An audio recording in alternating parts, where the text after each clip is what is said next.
It's really good to be idealistic, but be prepared to be misunderstood. Anyone working on a big vision is going to get called crazy, even if you end up right. Anyone taking on a complex problem is going to get blamed for not fully understanding it, even though it's impossible to know everything up front. Anyone taking initiative will always get criticized for moving too fast, because there's always someone who wants to slow you down. In our society, we often don't take on big things because we're so afraid of making mistakes that we ignore all the things wrong today if we do nothing. The reality is, anything we do today is going to have some issues in the future. But that can't stop us from getting started. So what are we waiting for? It is time for our generation-defining great works.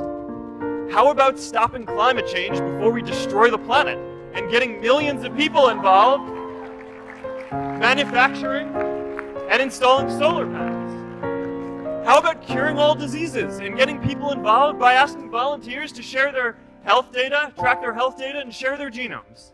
You know, today, our society spends more than 50 times as much treating people who are sick as we invest in finding cures so people don't get sick in the first place. It makes no sense. We can fix this. How about modernizing democracy so everyone can vote online? And how about personalizing education so everyone can learn? These achievements are all within our reach. Let's do them all in a way that gives everyone in our society a role. Let's do big things, not just to create progress, but to create purpose. Everyone in this room knows how to create. You're not a manager of your life, you're a creator of your life, or you wouldn't be in this room. How do you create your life? You get hungry for something, don't you? Who has done something in your life that once seemed difficult or impossible, and now it's part of your life? Who's got something in your life in this area? Say I. How did you do it? You created it 3 ways. Number 1, you decided there's something you wanted so bad that you unleashed all your desire. You became obsessed with it.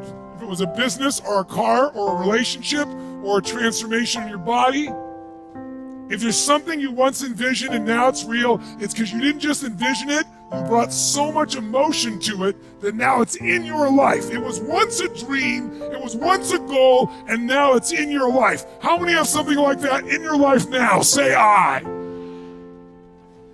You may take it for granted now, hopefully not, but it was once just a vision. It may have seemed impossible at one time. So how did you do it? You started with a concrete vision of what you wanted, and you focused on it continuously, didn't you? Wherever focus goes, energy flows. You envisioned something, you got clear about it, and then you started thinking about all the reasons why you wanted it. You got excited about it. Said, this is what's next for me now. I want this. You may have dreamed about it, thought about it, talked about it. But when you focus on something continuously, something magical happens. You get insights, don't you? You overhear a conversation, you hear something you wouldn't have heard if you didn't have that outcome or goal that you wanted so badly. Who's ever come up with something, obsessed about it, didn't even know how to do it, and it just happened and it came together? Who's had that experience? Say I. So why don't we tap into that power now for your business and life? Talk to so many smart, fantastic, ambitious, idealistic, hard-working kids, and they're right out of college, they're in their entry-level jobs, and I'll ask them, how's it going? And they'll say, I think I'm gonna quit. And I'm like, why? They say to me, I'm not making an impact. I'm like, you know you've been here 8 months, right?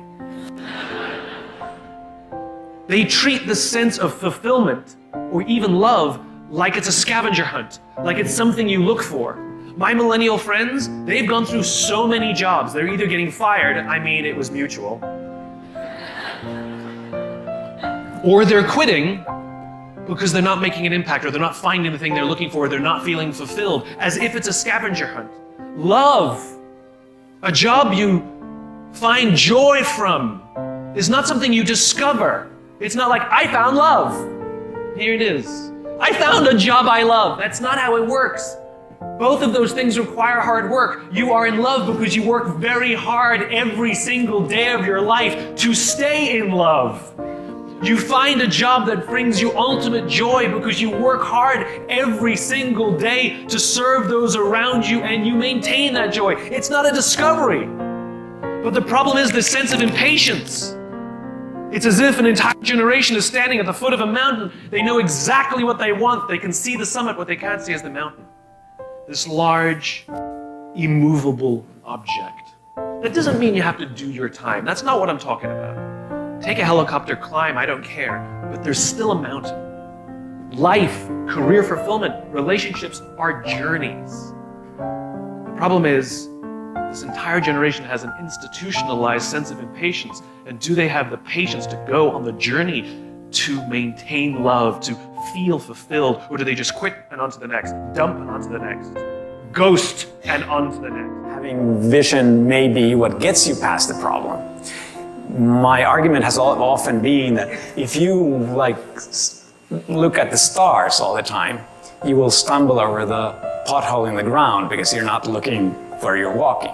I believe more in having passion. I think really caring about what you do is way more important than having this mental vision of this golden future that you want to reach. Ever since I was 5 years old, that's when Neil Armstrong stepped onto the surface of the moon.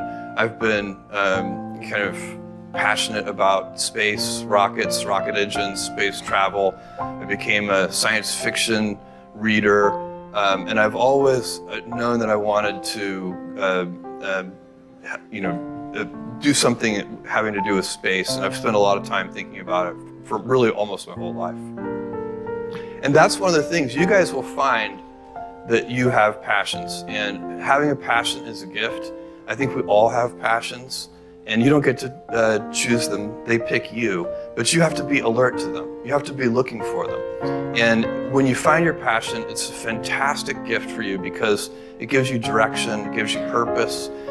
You can have a job, or you can have a career, or you can have a calling. And the best thing is to have a calling. And if you find your passion, you'll have that, and all your work won't feel like work to you. It's 8 a.m. I got to get to the office. And I was like, why? Why do I have to get, I always wanted to be a writer. I accomplished this thing. I could make a living being a writer. I have a home. I haven't been there in weeks. Why am I here?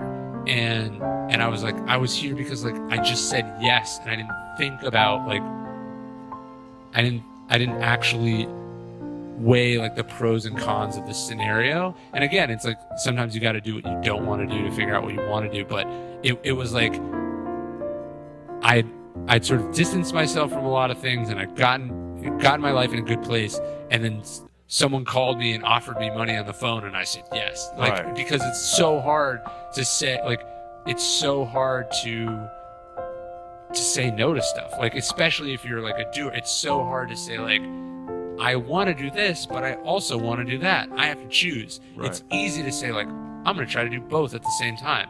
And I said yes to both. I don't think I've ever quit anything. I've just added new stuff. Right. And so for me, that certainly has added up over time to an unsustainable load. Ask for what you want. This is how you get unstuck. Ask for what you want. Most of us are stuck because we're accepting what comes along, and we don't have the chutzpah, the cojones, the nerve, the guts, the whatever to ask for what we want. And ask for what you want, being willing to get a no, but then having a clear idea, vision of what you're going to do about it. Finally, get a vision. A vision will pull you out of the story. Don't be walking around, I don't know what I want, I don't know what I want, I don't know what I want. Get some kind of vision. I want to open an ice cream parlor. I want to wake up every morning. The vision will pull you forward. Tell the truth, say what you want, ask for what you want, get a vision, the vision will pull you forward. That's it. Now I don't have anything else to say. There's a place in you that you must keep inviolate. You must keep it pristine, clean, so that nobody has the right to curse you or treat you badly. Nobody, no mother, father, no wife, no husband, nobody. Because that may be the place you go to when you meet God. You have to have a place. But did you say stop it? Back up. Not You here must anymore. not know. No. Absolutely. And that's one I told you 25 years ago. Yes. Say no when it's no. Yeah. Say so. Back it up. Because that place has to remain clean and clear. And that has to be a place within yourself. Yes, ma'am. That is the best.